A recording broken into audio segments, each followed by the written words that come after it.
যে উত্তর দিয়েছেন এই উত্তরটা সন্তোষজনক মোটেও নয়। এই ধরনের কোনো অভিযোগ তথ্য নাই বলেই উত্তরটা আমি দিয়েছি।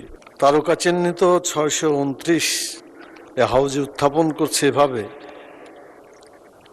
মাননীয় অর্থমন্ত্রী মহোদয় অনুগ্রহ করে বলিবেন কি রাজশাহী তানোর ও গোদাগাড়ী উপজেলার বিভিন্ন রাষ্ট্রায়ত্ত ব্যাংকের শাখা হতে কৃষি ঋণ নিতে গিয়ে প্রান্তিক কৃষকরা চরম হয়রানি এবং ঘুষ বাণিজ্যের শিকার হইতেছেন, এই বিষয়ে কোনো ব্যবস্থা গ্রহণ করিবেন কি না? ধন্যবাদ মাননীয় স্পিকার। মাননীয় মন্ত্রী। মাননীয় স্পিকার, আপনাকে ধন্যবাদ।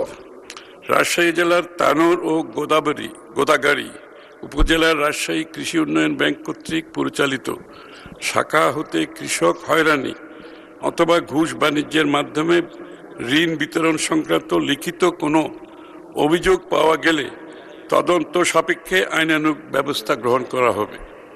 আপনাকে ধন্যবাদ মাননীয় স্পিকার।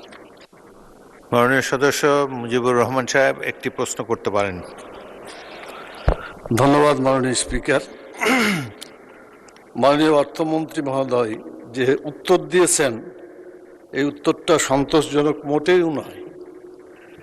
এই সংসদের রীতি হচ্ছে প্রশ্ন জমা দেওয়ার পরে 15 দিন পরে এই প্রশ্নের জবাব মাননীয় মন্ত্রী মহোদয়গণ দেন।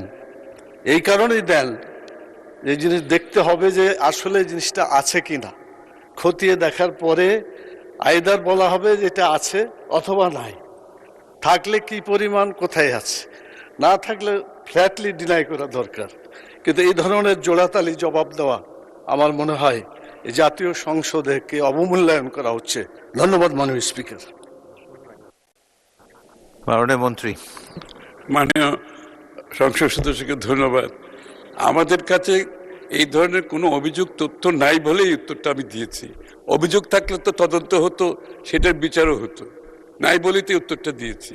আর যদি কেউ মনে করে এরকম কিছু হয়েছে তাহলে অভিযোগ করতে বলেন, নিশ্চয়ই আমরা তদন্ত করব এবং তার শাস্তি হবে, সেটা তো অসুবিধা নাই।